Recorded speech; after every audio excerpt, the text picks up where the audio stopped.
नमस्कार। आज के शुभ प्रभात में आप सभी लोगों का स्वागत है। भारतेंदु नाट्य अकादमी, संस्कृति विभाग उत्तर प्रदेश और एक्स्ट्रा ऑर्गेनाइजेशन मिल करके लगभग 1.5 माह की कार्यशाला में ये प्रस्तुति तैयार हुई है।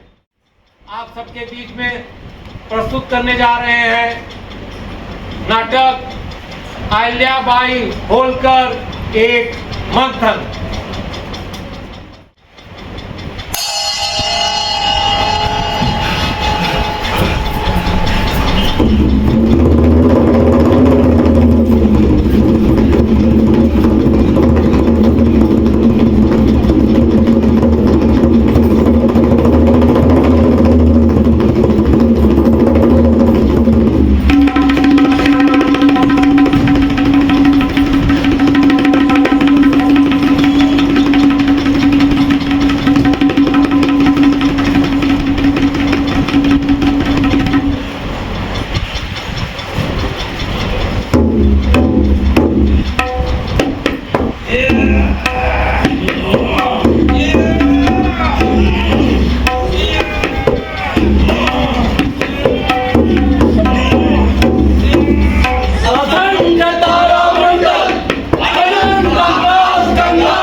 कैसे हो? अपना भी बढ़िया है यार। कहाँ हो आजकल? बस यार घर में बैठा हूँ, बस टीवी देखना, मोबाइल चलाना। जब से एग्जाम खत्म हुआ है बोर हो गया। एकदम सही कह रहे हो भाई। एग्जाम खत्म होने के बाद तो घर से निकलना ही बेकार है। और गर्मी भी तो देख ही रहे हो यार कितना पड़ रही है। हाँ यार, मैं सोच रहा हूँ मिला जाए। हाँ हाँ एकदम सही प्लान है। तो फिर मिलते अपने पुराने अड्डे पे। अरे वही लड्डू के चाय पे। हाँ हाँ वही, इसी बहाने पुरानी यादें भी ताज़ा हो जाएंगी और मुलाकात भी हो अरे जाएगी। हाँ हाँ यार, लड्डू से मुलाकात हो जाएगी। तो फिर तय है ना? हाँ हाँ 5 बजे आना लेकिन। हाँ ठीक है। ठीक है डन। ओके ओके मिलते हैं। ओके।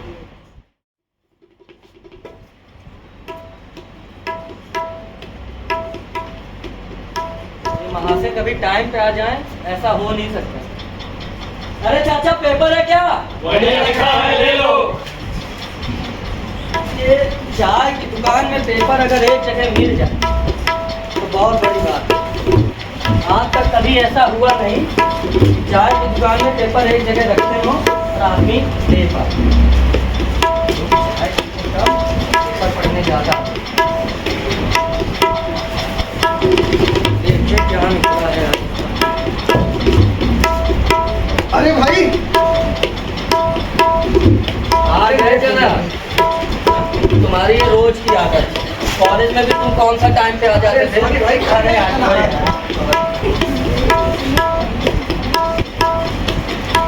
लो चाय पियो। और बताओ यार, सोच रहा हूँ कहीं दिल्ली चले जाए।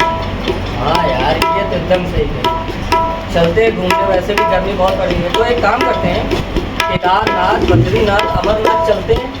यार तुम्हारा तो भाई धार्मिक है यार, गर्मी का मौसम है, कहीं मनाली गोवा यहाँ चलते हैं, मजा आएगा। नहीं भैया नहीं, मनाली गोवा तो मैं अपने किसी स्पेशल के साथ जाऊँगा। स्पेशल अरे अरे अरे यार, तुम तो बुरा मान जाते हो छोटी छोटी बात पे बैठो। क्या तुम मान जाता हूँ? अरे भाई, तुम स्पेशल से भी स्पेशल हो, तुम बहुत खास हो। तो फिर कहाँ प्लान करेंगे? वैसे अब मैं पेपर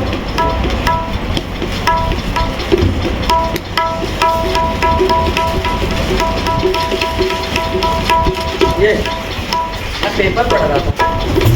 हाँ हाँ, ये किसी किले का बात हो रहा है, महेश्वर फोर्ट, ये मध्य प्रदेश के खरगोन जिले में है। तो देखो शिव जी का मंदिर भी है। हाँ यार, और नर्मदा नदी की धारा भी बह रही है। हाँ यार, इतना कुछ है तो मजा तो आएगा मजा आएगा ना। और एडवेंचर भी हो जाएगा यार। और शंकर जी का मंदिर है, मेरा दर्शन भी हो जाएगा, हाँ दोनों का काम बनेगा। सही बात। और हम लोग और मेरे स्टूडेंट है, यहाँ महेश्वर की साड़ी की बात है। तब तो यार बढ़िया है ना।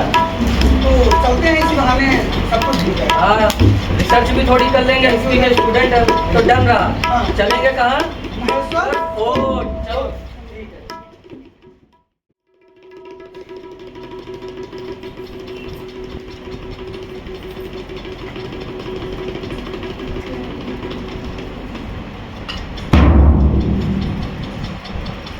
हाँ भाई साहब, देख रहे हो मूर्तियाँ, हाँ यार, कितना शानदार किला है यार। शिवम शिवम सोनू सोनू सोनू सोनू, भाई साहब क्या बनाया है। बनाया गया यार, कितना इको कर रहा है। पक्का किसी राजा महाराजा ने बनाया हो। सही बात। अरे बाहर किसी महिला की मूर्ति लगी है। महिला? हाँ हाँ, पर मैंने नाम नहीं पढ़ा, तुमने पढ़ा था क्या? नहीं पढ़ा। वो देखो वहाँ कुछ लिखा है, आओ पढ़ते। यम भी ना जिसे जीत सका, वो युद्ध में भला क्या हारेगी। धीर वीर गंभीर ये नारी, हर दुश्मन संहारेगी, हर दुश्मन संहारेगी। शत्रु रचते श्रेष्ठ जहां, मत पथ पर वो विश्वास धरा। धड़क धड़क अग्नि ज्वाला सी, सबका अभिमान जलाएगी। एक अकेली रानी अहिल्या, रण में लड़ती जाएगी, रण में लड़ती जाएगी। लड़ती जाएगी? तुमने सुना क्या? नाम नहीं लिया। मैंने भी नहीं सुना।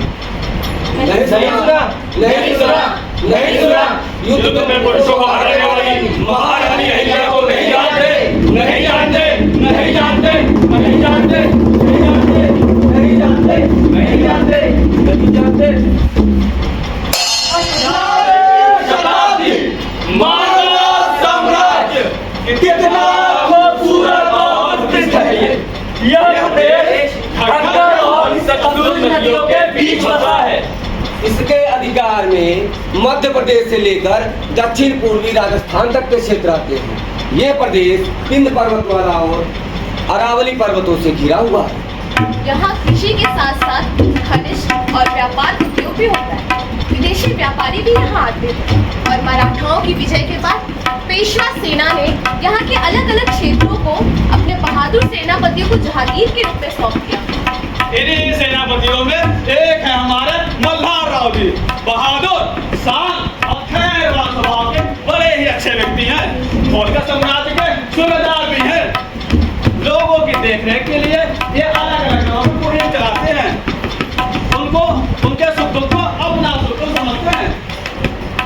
उत्तर प्रदेश में एक छोटा सा गांव चौंडी, जैसा इसका नाम है वैसे ही इसकी सुंदरता भी। यहाँ के लोग बड़े ही धार्मिक वृत्ति के हैं। हर रोज सुबह शाम पूजा पाठ किया करते हैं। चौंडी में एक 8 वर्ष की बालिका रहती है जो सुंदर, वाचाल और मनमोहक छवि धारण किए हुए। नाम है अहिल्या। इसकी साधारण सी छवि में असाधारण व्यक्तित्व दिखाई पड़ता है। इस गांव की सुंदरता में एक सुंदर शिव मंदिर भी है। अरे यहाँ तो शिव आरती हो रही है, तो आइए हम आपको भी ले चलते हैं गंगा आरती में। ज्वलम प्रवाह पावितस्थले कलेवलं विलंबितं रंग तुंग मालिकं डमट डमट डमट डमट नारद डमर वयं जगार चंड तांडवं कठोरतुरा शिवा शिवम। ओम जय शिव ओंकारा स्वामी जय शिव ओंकारा। ब्रह्मा विष्णु सदा शिव ब्रह्मा विष्णु सदा शिव अर्धांगी धारा।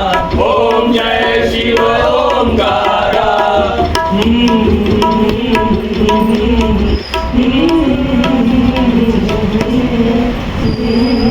बाबा, क्या मैं आपसे कुछ सवाल पूछ सकती हूँ? हाँ पुत्री, पूछो, क्या प्रश्न है तुम्हारा? बाबा, ये आरती हमेशा पुरुष ही क्यों पढ़ते हैं, महिलाएं क्यों नहीं पढ़ती? क्योंकि महिलाओं को पढ़ना नहीं आता है, वो पढ़ नहीं सकती है। पर महिलाओं को पढ़ना क्यों नहीं आता बाबा? क्योंकि शिक्षा ग्रहण करना वर्जित है ना गुरुकुल में, इसलिए। तो गुरुकुल में शिक्षा ग्रहण करने का अधिकार पुरुषों को किसने दिया? हमारे पूर्वजों ने बताया कि कुछ काम पुरुष नहीं कर सकते, वैसे कुछ काम स्त्रियां नहीं कर सकती। इसके लिए सबके अलग अलग कार्य हैं। तो बाबा, पढ़ने लिखने का कार्य स्त्रियों का क्यों नहीं हो सकता? ये तो भगवान की मर्जी है पुत्री। तभी तो हमारे ग्रंथों में लिखा है कि धर्म ग्रंथ स्त्रियां नहीं पढ़ सकती। ये झूठ है, ये सच नहीं है, ये भगवान की मर्जी नहीं है। तुम मौन क्यों है? तुम बोलो, तुम प्रश्न करो। तुम भी धर्म ग्रंथ पढ़ सकती हो, तुम पढ़ सकती हो, तुम पढ़ सकती हो। हाँ, मैं अहिल्याबाई भगवान शिव को साक्षी मानकर ये शपथ लेती हूँ। हाँ, मैं प्रश्न अवश्य करूंगी, मैं प्रश्न करूंगी, मैं प्रश्न करूंगी, मैं प्रश्न करूंगी, मैं प्रश्न करूंगी। जी पिताजी। पूजा संपन्न हुई, दिवस स्नान करते हैं। पिताजी, क्या मैं आपसे एक सवाल पूछ सकती हूँ? पिताजी, पुजारी जी कह रहे थे कि स्त्रियां शिक्षा नहीं ग्रहण कर सकती, किंतु क्यों? पुजारी जी सत्य कह रहे थे पुत्री, यह धर्म सम्मत नहीं है। हमारे समाज में स्त्रियों को पढ़ने लिखने का प्रचलन नहीं है, वो गुरुकुल से शिक्षा ग्रहण नहीं कर सकती है, इसलिए पुत्री। पिताजी, पर पुजारी जी ही तो कहते हैं कि जहाँ स्त्रियों का निवास होता है वहाँ देवता निवास करते हैं। पुजारी जी सत्य कहते हैं पुत्री। तो अगर ये सत्य है तो पढ़ने लिखने से तो स्त्रियों का सम्मान ही बढ़ेगा। इसीलिए पिताजी, मैं भी पढ़ना चाहती हूँ। अवश्य पुत्री, हम आपका पढ़ने लिखने का प्रबंध हर बार स्वयं करते हैं। होकर साम्राज्य के महाराज मल्हार राव जी पधार रहे हैं।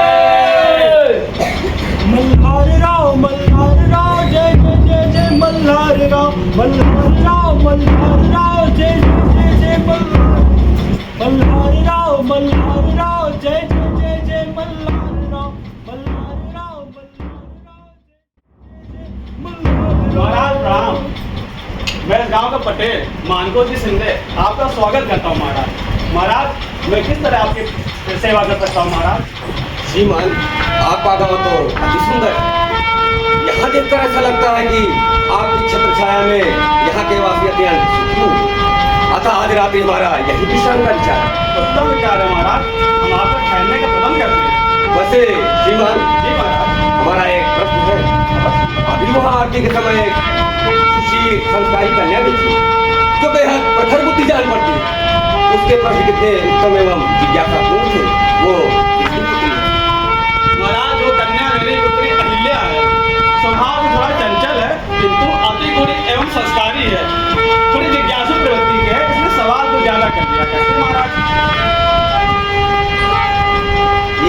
महाराज नहीं बनी। एक मेरा पुत्र खंडेराव, उसमें तो मुझे दूर दूर तक कोई गुण ही नहीं नजर आता। न उसका मन कामकाज में लगता है और न ही किसी प्रकार का अनुशासन है। मुझे लगता है अगर अहिल्या जैसी सुशील, संस्कारी और सुंदर कन्या से उसका विवाह कर दिया जाए तो उसके स्वभाव में अवश्य परिवर्तन आएगा। हाँ, ये कन्या ही मेरे पुत्र के स्वभाव को परिवर्तित कर उसे उचित मार्ग पर ला सकती। हाँ श्रीमान। जी महाराज। हमें आपकी कन्या अत्यंत गुणी एवं संस्कारी लगती है। अगर आपको किसी प्रकार की कोई दुविधा या आपत्ति न हो तो हम इस कन्या को अपनी पुत्रवधू बनाना चाहेंगे। महाराज में दुविधा कैसी? ये तो बड़े सौभाग्य की बात है। भला मेरी पुत्री अहिल्या के लिए इससे बेहतर और क्या हो सकता है? वो स्वयं मल्हार राव के घर की पुत्र वधू बनेगी। महाराज आपका यश पूरे संसार में फैले। आपका प्रस्ताव स्वीकार है महाराज। ये तो अति सुखद एवं श्रेष्ठ निर्णय लिया है आपने। मंत्रीगण, इस खुशी के अवसर पर पूरे होलकर साम्राज्य में मिष्ठान वितरण करने का प्रबंध किया जाए। मल्हार राव जय जय जय जय मल्हार राव मल्हार राव रात आई है मन मीत आई है नई गीत आई है। देखो जी देखो रात आई है मन मीत आई है नई गीत आई है। रेशमी धागों में हिल्या जो दिख रही, रेशमी धागों की मोतियों में दिख रही, नैन अधरों से हिल्या जो खिल रही, नैन अधरों से हिल्या जो खिल रही। ये कैसी रात आई है, कैसी रात आई है, ये कैसी रात आई है, कैसी रात आई है, ये कैसी रात आई है, कैसी रात आई है। देखो जी देखो रात आई है मन मीत आई है नई गीत लाई है। देखो जी देखो रात आई है मन मीत आई है नई गीत लाई है। रेशमी धागों की मोतियों में दिख रही, रेशमी धागों की मोतियों में दिख रही, नैन अधरों से हिल्या जो खिल रही, नैन अधरों से हिल्या जो खिल रही। ये कैसी रात आई है, कैसी रात आई है, ये कैसी रात आई है, कैसी रात आई है, ये कैसी रात आई है, कैसी रात आई है। देखो जी देखो रात आई है मन मीत आई है नई गीत लाई है, मीत आई है नई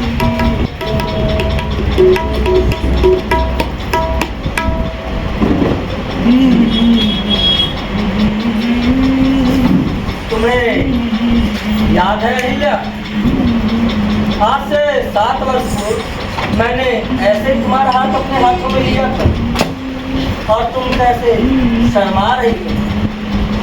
हाँ हाँ छोटे सूबेदार साहब, आप तो जैसे बड़े बहादुर थे और युद्ध करने आए थे। आपकी तो जैसे पैर नहीं कांप रहे थे। अरे नहीं नहीं, माना कि थोड़ा बहुत हम भी शर्मा रहे थे। थोड़ा बहुत? अरे छोड़ो। क्यों छोड़ो? मैं नहीं छोड़ने वाली। तुम्हें याद है अहिल्या, जब मैं एकांत में होता हूँ तो मेरी महल की दीवारों से बातें होती हैं। महल की दीवारें तुम्हारे सौंदर्य का बखान करती हैं। अच्छा, क्या कहती हैं दीवारें? यही कि तुम्हारे नैन सागर से भी ज्यादा गहरे और मृग से भी ज्यादा तीखे हैं। और क्या कहती है दीवारें? तुम्हारे केस रेशम की तरह मुलायम और अधर सुर्ख गुलाब की पंखुड़ियों जैसे नाजुक हैं। और तुम्हारे मुख की आभा से ही ये पूरा का पूरा महल चमक रहा है। नहीं, मैं नहीं मानती। ये सब मिथ्या है। ये सब आप थोड़ी ना कहते हैं, ये सब तो दीवारें कहती हैं। वैसे आपको मैं कैसी लगती हूँ? मुझे तो तुम हाँ, बोलिए ना। मुझे तो तुम बहुत बहुत बहुत सुंदर लगती हो। छोटी सुबेदार साहब, देखिए ना, ये तलवारें कितनी पुरानी हो गई और इसमें कितनी जंग भी लगती है। हाँ, हम काफी समय से युद्ध पे नहीं गए ना, तो इनका उपयोग नहीं हुआ है, इसीलिए रखे रखे इनमें जंग लग गया। आप मुझे सिखाएंगे तलवार चलाना? मैं भी सीखना चाहती हूँ युद्ध कौशल। अरे, आप शांत क्यों हो गए? क्या आपको शस्त्र चलाना नहीं आता? अहिल्या, अब आप भी हमारा उपास उड़ाने लगी। पूरे होलकर राज में कोई हमारा सम्मान नहीं करता। जिसे देखो हर कोई हमारा उपहास ही उड़ाता है। और आप भी, आप तो क्या है, आपकी प्रशंसा तो पूरा राज्य करता है। क्षमा कीजिएगा, किंतु मेरा मतलब आपका उपहास उड़ाना नहीं। मैंने तो इसीलिए पूछा क्योंकि आप होलकर साम्राज्य के उत्तराधिकारी हैं। इसीलिए आपको शस्त्र विद्या का ज्ञान तो अवश्य होगा। माफी चाहती हूँ, लेकिन पिताजी के बाद इस होलकर साम्राज्य के उत्तराधिकारी आप होंगे। इसीलिए आपको युद्ध कौशल और शस्त्र शास्त्र की विद्या सीख लेनी चाहिए, जिससे कि आप देश की प्रजा की रक्षा कर पाएंगे और आपके शासन काल में प्रजा भी खुशहाल रह पाएगी। अच्छा, तो फिर ठीक है। युद्ध कौशल और शस्त्र विद्या मैं आज से ही आरंभ करता हूँ।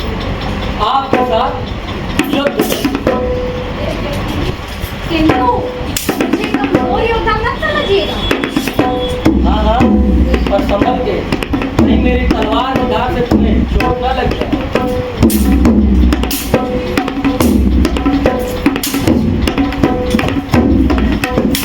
छोटे सुबेदार खांडे राव का आदेश है कि उनके प्रशिक्षण के लिए तलवार, भाले तथा अनेक प्रकार के शस्त्र सिखाए जाएं और महलों के भीतर ही उनके शस्त्र शिक्षा की व्यवस्था की जाए।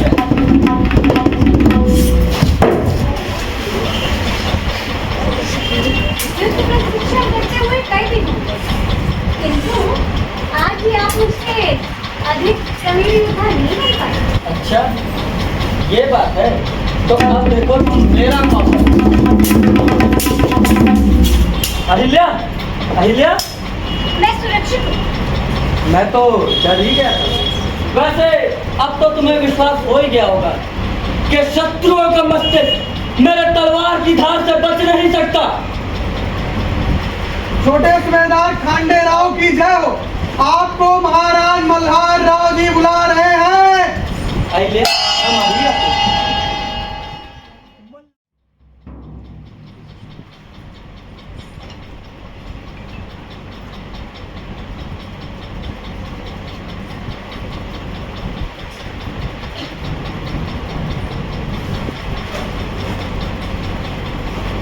प्रणाम पिताश्री। पुत्र, मैंने सुना है कि तुम युद्ध कौशल और शस्त्र विद्या सीख रहे हो। जी पिताजी, आपने सब तो सुना। पुत्र, सच कहूं तो मुझे सदैव इस बात की चिंता रहती थी कि मेरे बाद होलकर साम्राज्य एवं उसके शासन सत्ता का क्या होगा, क्योंकि पुत्र आप उसके उत्तराधिकारी हो, किंतु आपको युद्ध और शासन सत्ता में कोई रुचि ही नहीं। परंतु अब आपने मुझे खुश कर दिया, कुछ चिंता से भी मुक्त कर दिया। आपके युद्ध कौशल सीखने की बात से हम अत्यंत प्रसन्न हैं, अत्यंत प्रसन्न हैं। वैसे आपको पता है पुत्र, क्या पिताजी? पेशवा बालाजी राव की तरफ से मुझे एक सूचना प्राप्त हुई है कैसी सूचना? कि भरतपुर के शासक सूरजमल ने चौथ देने से इनकार कर दिया। इसलिए पेशवा कुम्हेर के दुर्ग पर चढ़ाई करने जा रहे हैं, जिसमें मुझे भी शामिल होने कहा गया है। यदि पुत्र तुम तैयार हो तो आपके युद्ध प्रदर्शित करने के लिए ये सुनहरा अवसर हो सकता है। पिताजी, मैं युद्ध से नहीं डरता। यदि आपकी यही इच्छा है तो मैं अवश्य आपके साथ चलूंगा। पुत्र, इसी बहाने पेशवा के समक्ष ये बात भी चली जाएगी कि मेरा पुत्र भी मेरी तरह वीर है। पुत्र पांडे, हमें आपसे यही अपेक्षा थी। मैं बहुत प्रसन्न हूँ। सैनिकों, अहिल्या को सूचित कर दिया जाए कि कल खांडेराव भी मुहिम पर जाने के लिए तैयार है। देवी अहिल्या की जय हो। महाराज द्वारा प्रस्तावित किया जाता है कि कल की मुहिम के लिए छोटे सूबेदार खांडेराव सेना की बागडोर संभालेंगे।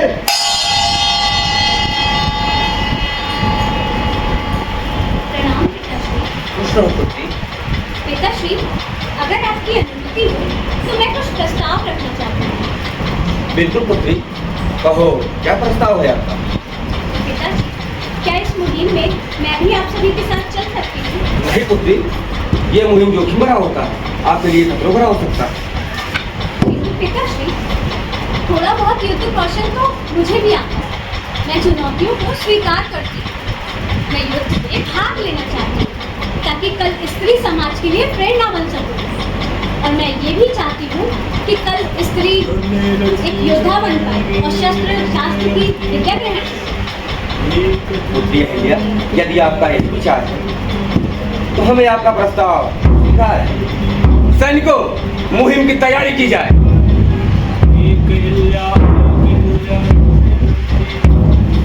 रण में लड़ती जाएगी, रण में लड़ती जाएगी, एक अहिल्या रण में लड़ती जाएगी, रण में लड़ती जाएगी, रण में लड़ती जाएगी, एक अहिल्या रण में लड़ती जाएगी।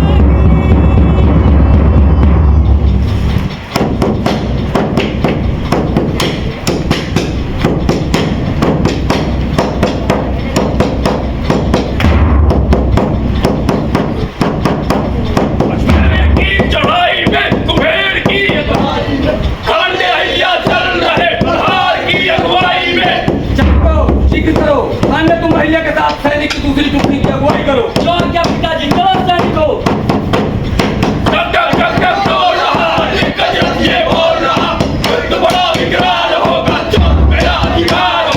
हर महादेव, हर हर महादेव, जय भवानी।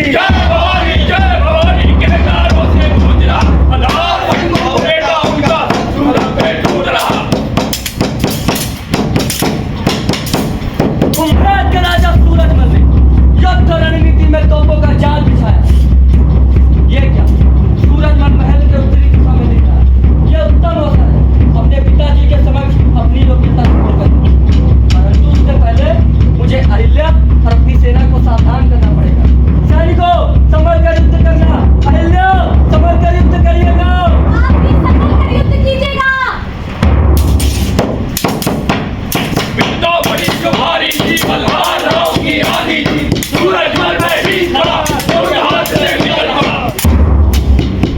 तोपों के गोलों ने जाटों का अभिमान बचाया। बल्लार राव के बेटे को रणभूमि में मारा गया। मारा गया? कौन मारा गया? कौन मारा गया? कौन मारा गया? खांडेराव नहीं, डर के अनुशासन से युद्ध वहीं ठहर गया, युद्ध वहीं ठहर गया। नहीं पुत्र, नहीं।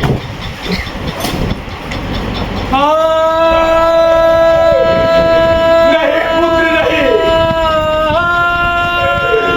तुम मुझे छोड़कर नहीं जा सकते पुत्र।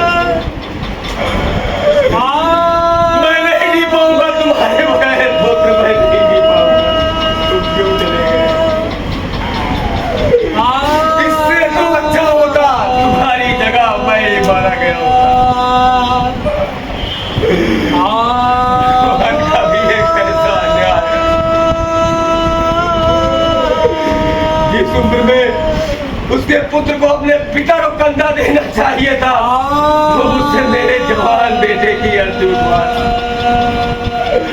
असहाय हो गया पुत्र, मैं असहाय, वीरान हो गया। अरे वीरान हो गया, वीरान हो गया, पूरा का पूरा महल वीरान हो गया, वीरान हो गया। पुत्र, मैं तुम्हारा प्रतिशोध लूंगा पुत्र, प्रतिशोध लूंगा।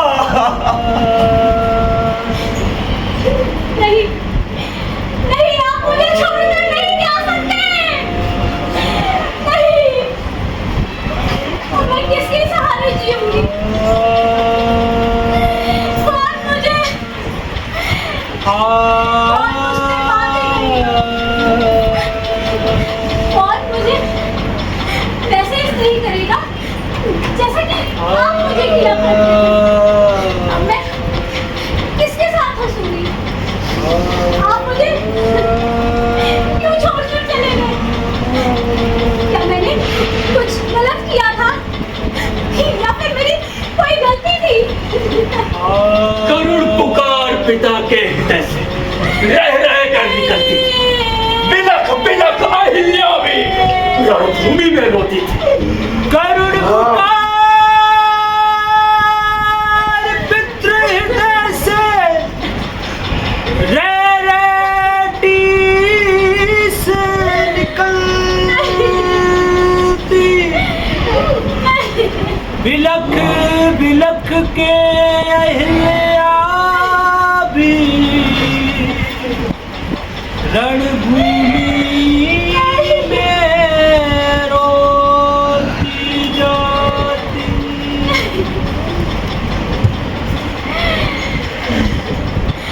अब मेरा क्या होगा? कौन मुझे राह दिखाएगा? आपकी बिना तो जीना ही व्यर्थ है। जब आप ही मुझे छोड़कर चले गए तो मैं इस संसार में रहकर क्या करूंगी? क्या करूंगी मैं इस संसार में रहकर? सती हो जाओ अहिल्या, सती हो जाओ। तुम्हारा धर्म यही कहता है बिना पत्नी के स्त्रियां संसार में जीवित नहीं रह सकती। तो भला तुम कैसे जीवित रहोगी? अहिल्या तुम सती हो जाओ। मेरे बच्चों का क्या होगा? वो तो अभी बहुत छोटे हैं। बड़ी स्वार्थी है अहिल्या, नहीं, सिर्फ अपने बारे में सोच रही है। तुझे मालूम नहीं सती हो जाने वाली स्त्रियों को संसार में देवी समझा जाता है और जो स्त्रियां सब नहीं करती वो समाज में सदा के लिए चरित्रहीन बन जाए।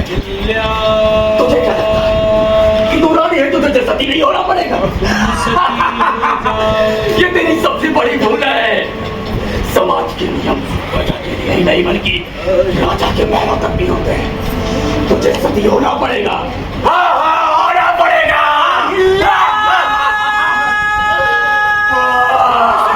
हो जाओ। हाँ, हो जाऊंगी मैं सती। हो जाऊंगी मैं सती।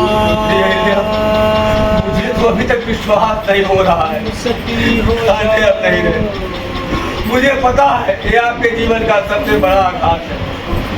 भगवान ये दूसरे की आपको शक्ति दे। तुम सती हो जाओ। उठी अहिल्या, क्या अब आप भी मुझे छोड़कर जाने का विचार कर रहे हैं? इस दुख की घड़ी में आगे पिता का साथ देने के बजाय उसे आघात देने का फैसला किया है आपने। सती हो जाओ। सही, किंतु अपने निर्दोष बच्चों को तो विचार किया होता। उनका क्या होगा? उनका क्या होगा? तुम सती हो जाओ। पिताजी, मैं तो वही करने जा रही थी जो इस समाज की रीति है। मुझे अपने बच्चों का ध्यान है, किंतु जब भगवान ने ही उनके भाग्य में स्नेह नहीं लिखा तो मैं क्या कर सकती हूँ?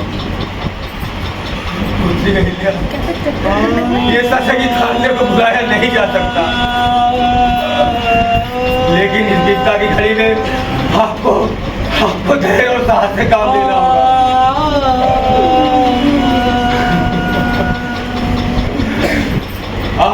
आप अपने बच्चों का ही नहीं बल्कि मेरे साथ साथ अपने प्रजा का भी भाग्य तय करने जा रही है, जो कि एकदम अंधकारमय है। इसलिए मैं निश्चित तौर पर कह सकता हूँ कि सबके भाग्य भगवान नहीं लिखते, सबके भाग्य भगवान नहीं लिखते। किंतु पिताश्री, पति के साथ सती हो जाना ये तो एक स्त्री के लिए सम्मान की बात है। इससे तो उसका यश ही बढ़ेगा और लोग उसे देवी मानकर पूजेंगे। कैसी देवी? भला कौन सी देवी अपने आश्रितों को निसहाय छोड़ती है? देवी तो वो होती है जो अपने कर्म पद पर चलती है। ढेर साथ से काम लेती है, अपने कार्यों से जनमानस का हित करती है। कभी रोजाना तो पुत्री व्यक्तिगत स्वार्थ है, समाज की कुरीति है। अपने कर्तव्यों और दुखों से विमुख होने का आसान मार्ग है। इसलिए पुत्री मेरी मानो सती होने का विचार कर लो। अपने मतुलस की बात को और अपने प्रजा का पालन करो। तुम सती हो जाओ। आपका कहना सत्य ही है पिताश्री। कौन सी देवी अपने आश्रितों को निसहाय छोड़ती है? पति के साथ सती हो जाना ये तो अपने दुखों और कर्तव्यों से विमुख हो जाने का आसान मार्ग है। मैं अपने दुख के कारण अपने कर्म पथ से विमुख होकर अनर्थ करने जा रही हूँ। किंतु अब से आप निश्चिंत रहे पिताश्री, मैंने अपने सती होने का विचार अपने मन से त्याग दिया और आज से मैं अपना संपूर्ण जीवन जन कल्याण को समर्पित करती हूँ और मैं आज से अपनी प्रजा का पालन करूंगी। और यही सही मायने में मेरे पति खांडे राव जी के लिए तुमको गगन उठ जाओ अहिल्या।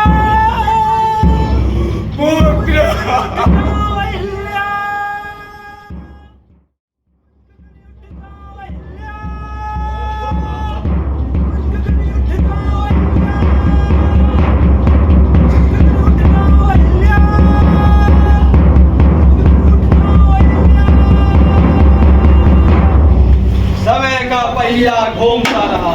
पानीपत के तीसरे युद्ध ने मराठा साम्राज्य की नींव उड़ा दी, किंतु मल्हार राव के साथ में कोई कमी नहीं है। अलग अलग युद्धों में उन्होंने मराठाओं के विजय का झंडा थामे रखा, पर समय बता कौन जीत सकता। मल्हार राव जी हार गए। उनके जाने के बाद उनकी कीर्ति और यश को आगे बढ़ाने की जिम्मेदारी उनके पुत्र की थी, लेकिन पुत्र तो पहले ही वीर गति को प्राप्त हो गया, तो वो जिम्मेदारी उनके पास खांडे राव के हिस्से आ गई।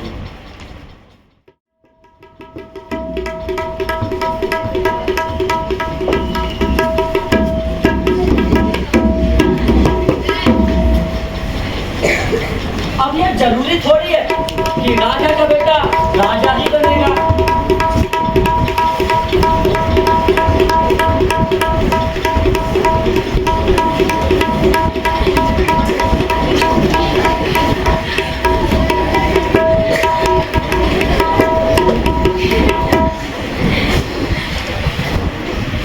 अगर ऐसा होता तो मल्हार राव के बेटे खांडे राव को भी शासन सत्ता में कितनी रुचि होती, मगर उनकी रुचि और प्रेरणा कौन बनी? माता अहिल्या। इसीलिए मुझे लगता है कि महिलाएं पुरुषों से ज्यादा समझदार होती हैं।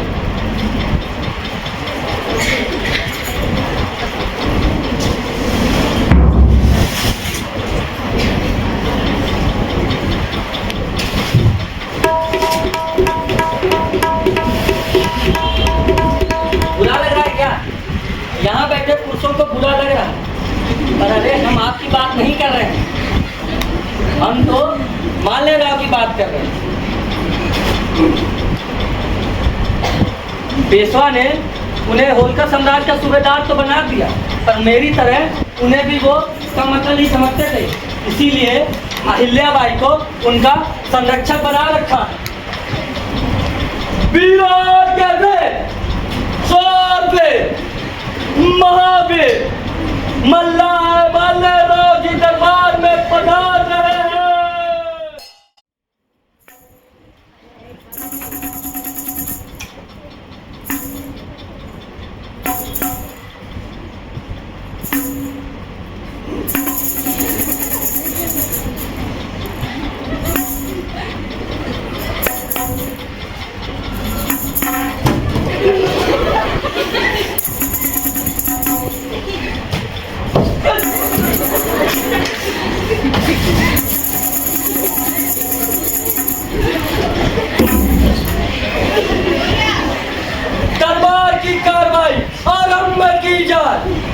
महाराज, प्रजा आपकी प्रतीक्षा कर रही है। राज्य के कुछ जरूरी मामलों पर चर्चा होगी। महाराज की जय हो, महाराज की जय हो। महाराज, हमारे पड़ोसियों ने हमारी जमीन पर कब्जा कर लिया। सरकार में हमने कई बार अर्जी लगाई, किंतु सुनवाई नहीं हुई। जमीन कब्जा बहुत बात है मंत्री जी, आप ही देखिए इसे। एक बेहद जटिल समस्या है महाराज, और इसका निवारण करना आपका कर्तव्य बनता है। तो क्यों ना मंत्री जी ऐसा किया जाए, दोनों बच्चों को बुलाते हैं, यही कुश्ती कराते हैं, और जो जीत गया जमीन उसकी कैसा याद बन गया। क्षमा कीजिएगा महाराज, परंतु ये कोई खेल कूद का विषय नहीं है। ये किसी के जीवन का सवाल, आपको ठोस कदम उठाना ही पड़ेगा। इसीलिए कहा था, आप ही देखिए, मुझे नींद आ रही है। अपनी समस्या की अचल और स्थिति का पूर्ण विवरण आभार कोतवाल साहब को लिखा है। महाराज स्वयं आपकी समस्या का निवारण जल्द करेंगे। राजमाता देवी अहिल्या दरबार में पधार रही है। महाराज, महाराज, महाराज।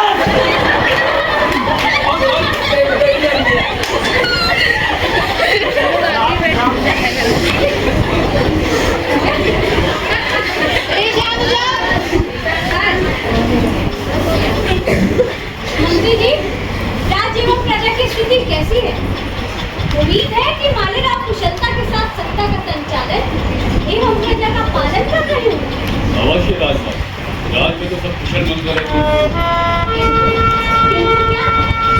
माता, राज में तो दिन प्रतिदिन सूखे और कर की वजह से किसान बहुत परेशान, और पड़ोसी राज्य के सैनिक के हमारे सीमा पर दबाव बना और कोषागार की स्थिति भी कुछ सही नहीं। माने, ये मैं क्या सुन रही हूँ?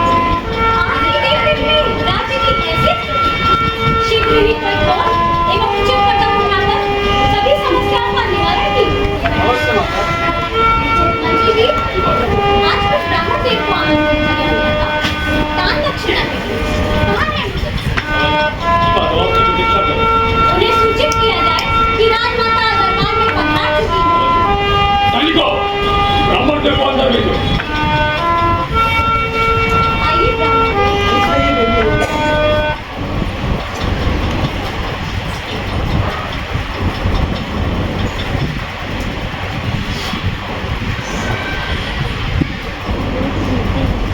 देवी अहिल्या, आपकी उदारता अतुलनीय है।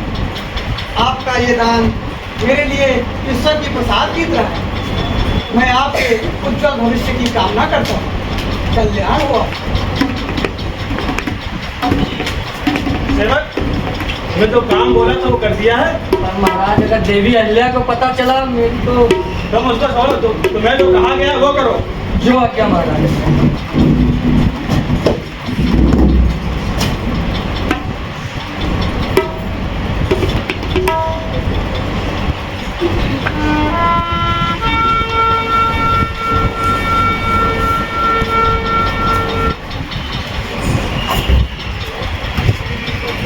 अरे महारानी, महारानी, मुझे किसी कीड़े ने काट लिया महारानी।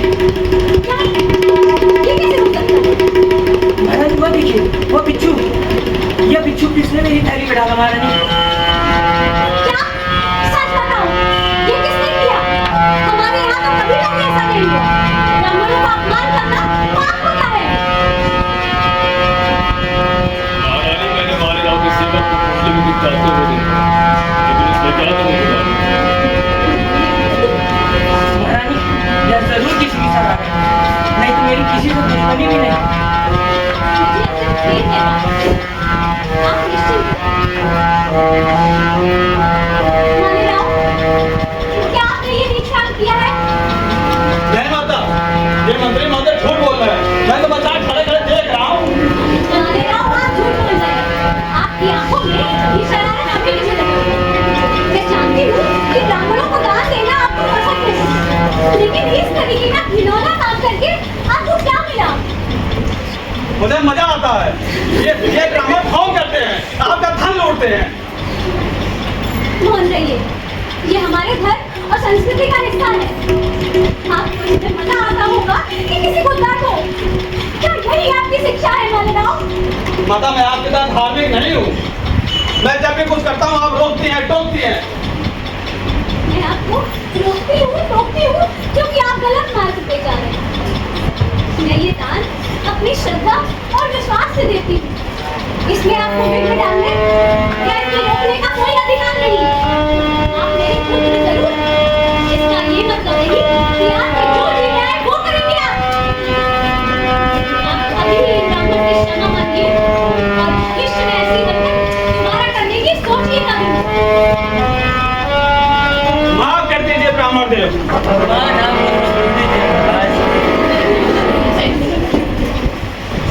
मंत्री जी, इन ब्राह्मण को उचित चिकित्सा और मुआवजा दिया जाए और ध्यान रखा जाए कि हमारे यहाँ दोबारा ऐसा कभी ना हो।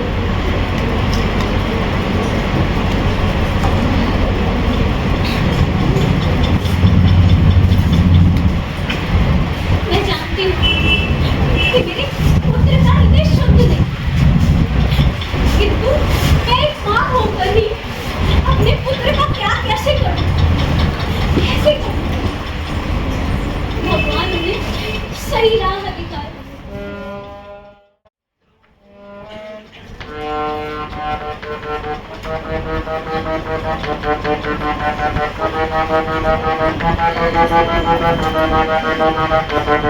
माता श्री भरी सभा में मुझे अपमानित कैसे कर सकती हैं? मैं उनका पुत्र हूँ या वो मंत्री? अगर वो मेरी माँ ना होती है,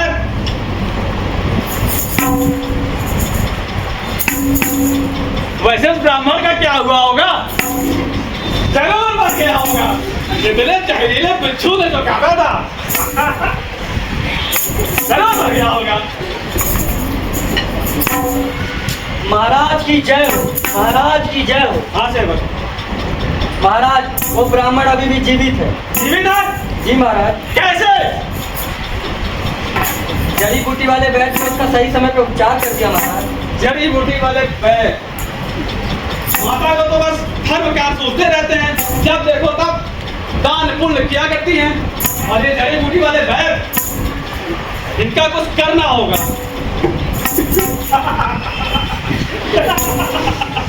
क्यों ना इस जड़ी बूटी वाले वैद्य को ही हमेशा के लिए शांत कर दिया जाए। क्षमा करें महाराज, पर ये क्या नर्स सोच रहे हैं आप? ये पाप है। सेवक, ये पाप पुण्य तुम्हारे जैसे लोगों को शोभा देता है। मैं साम्राज्य का महाराज हूँ, मेरे लिए पाप पुण्य कोई मायने नहीं रखते। ऐसा करो, जाओ उस जड़ी बूटी वाले वैद्य को हमेशा के लिए खामोश कर दो। लेकिन ध्यान देना, इस बात की खबर किसी को कानो कान नहीं होनी चाहिए। जो आज्ञा महाराज।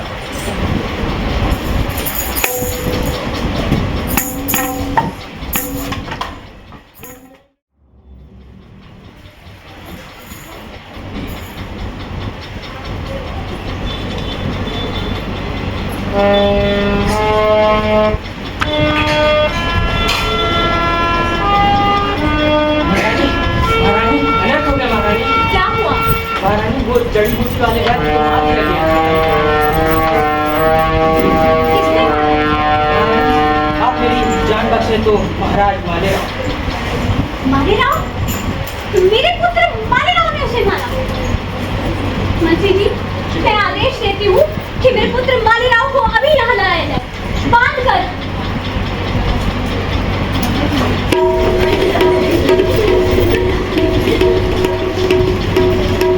पुत्र माले, ये क्या कर दिया आपने? आपने ये जो किया है। माता, मैंने तो सबक सिखाया है। मेरे पुत्र, ये आपने क्या कर दिया? आपने मुझे एक शासिका, एक स्त्री और एक माँ के रूप में शर्मसार कर दिया। आपने अपनी ही प्रजा का खून बहाया, उन्हें प्रताड़ित किया। मेरे पुत्र मालेराव ने अपनी क्रूरता और अहंकार के चलते सारी सीमाओं को लांघ दिया है। और न्याय यही कहता है कि उन्हें दंड दिया जाए। मंत्री जी, मैं आदेश देती हूँ कि मेरे पुत्र माले राव को फांसी के पैरों तले उचलवा दिया जाए।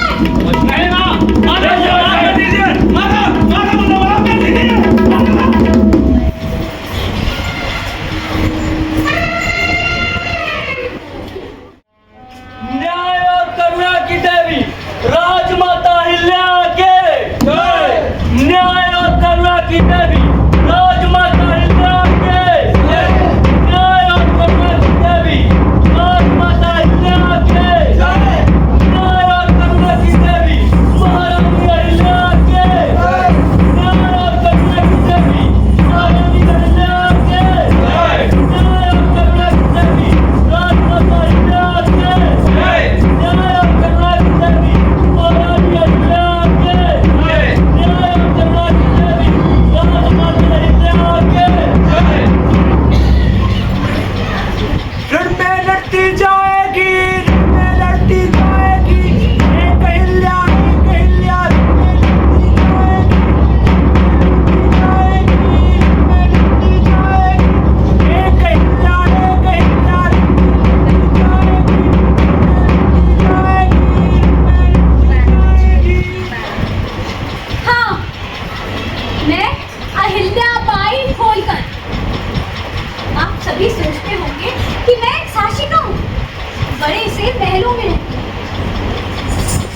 और मेरी जिंदगी कितनी अच्छी, खैर कितनी अच्छी है ये तो मैं ही जानती हूँ। बचपन में ब्याह भी, कुछ वर्षों बाद मेरे पति मुझे छोड़कर चले गए और मेरे पिताजी भी मुझे छोड़कर चले गए और मेरे पुत्र का तो खैर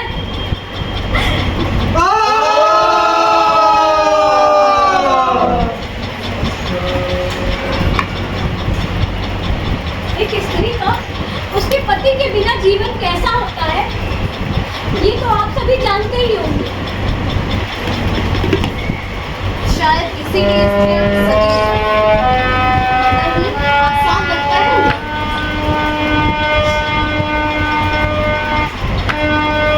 मैंने पाप किया, अपने ही पुत्र को अपने ही हाथों पर मार डाला। पुत्र को पुत्र हो जाए, किंतु माता कभी को माता नहीं होती, कभी नहीं होती। नहीं अहिल्या, ये तुम्हारा हो तुमने अपने पुत्र को इसलिए मरवाया। ये तो अधर्म है। अधर्म का साथ देना भी तो अधर्म ही होता है। पर तुम एक शासिका हो। एक शासिका को कभी व्यापारी वर्ग, बलवान वर्ग स्वयं के बारे में नहीं सोचना चाहिए। और तुमने स्वयं को सती नहीं होती, इसलिए नहीं तुम्हारे जीवन मार्ग या परिवार के स्वार्थ, बल्कि बल्कि तुमने परिवर्तन की राह चुनी, लोगों के लिए जीना चुना। पर देखो ना, तुम्हारे पास कितनी महिलाओं ने सती होना नहीं चुना और तुमने उनकी संपत्ति पर राज अधिकार हटा के उन्हें उनका अधिकार दिलाया और बच्चे गोद देने का अधिकार। तो दुर्गुबाई जैसी कितनी महिलाएं आज खुश हैं सिर्फ और सिर्फ तुम्हारी वजह से। अगर मेरे विचार या कर्म इतनी ही मजबूत है तो मेरी खुद की पुत्री मुक्ताबाई क्यों सती हो गई? मैंने उसे कितने लाड प्यार से पाला था।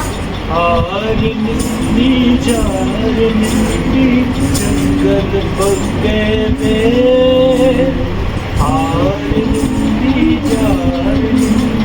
जंगल पक्के में के सब गर मैं उसे दुल्हन के जोड़े में देखकर कितनी खुश थी।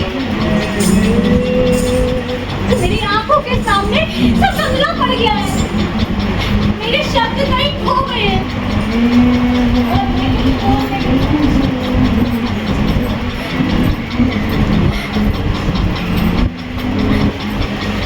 क्या मैं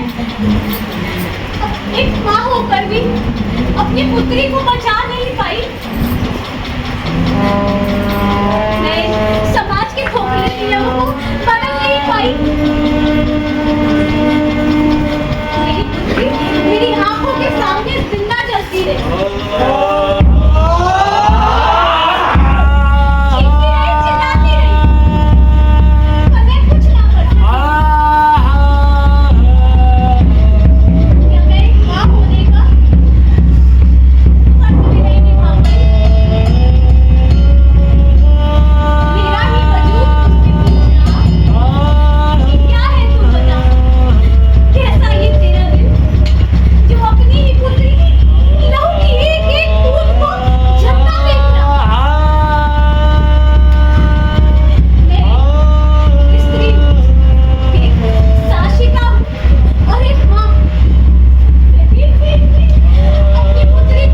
सवाल करो भैया।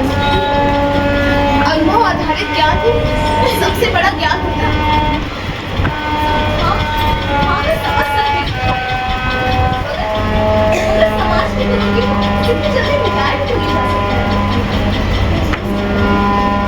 एनआईआर की जरूरत है भैया। समाज की 6 स्तर की नौकरी महिलाओं के साधनों को कभी स्वीकार नहीं करता। तुम एक स्त्री हो, इसलिए तुम्हारा शासिका होना, नेतृत्व करना पुरुष वर्ग के हक को धिक्कारता रहता है। लेकिन इसका मतलब ये नहीं कि तुम सत्य और न्याय के मार्ग से विचलित हो जाओ। परंतु मेरा दिल नहीं लगता। कोई नहीं है जिसके लिए मैं जीऊं। अब सोच रही हूँ कि मैं हिमालय की ओर चली जाऊं, जहाँ कोई ना हो।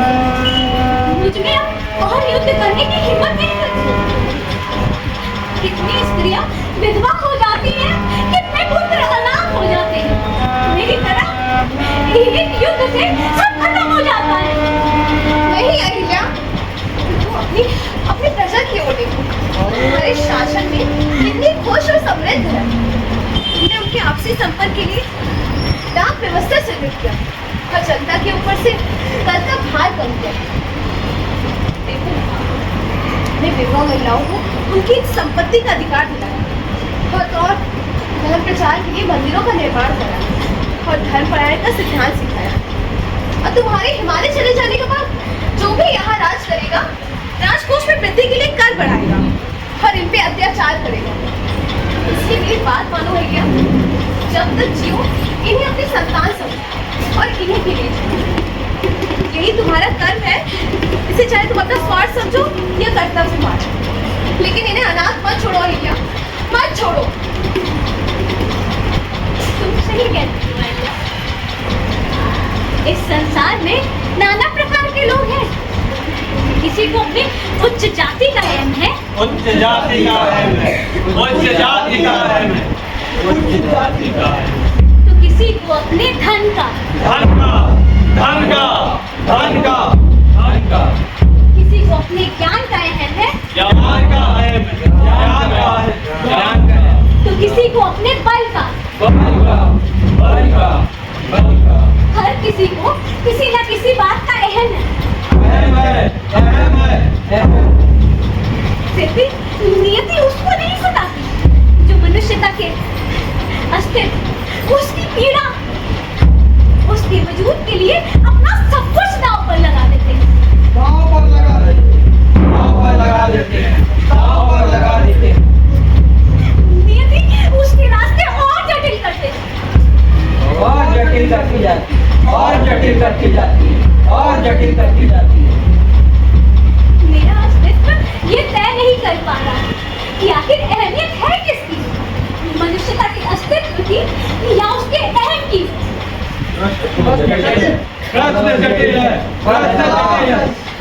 तलाश जारी है, तलाश जारी है, तलाश जारी है, तलाश जारी है, तलाश जारी है, तलाश जारी है, तलाश जारी है, तलाश जारी है, तलाश जारी है, तलाश जारी है, तलाश जारी है, तलाश जारी है।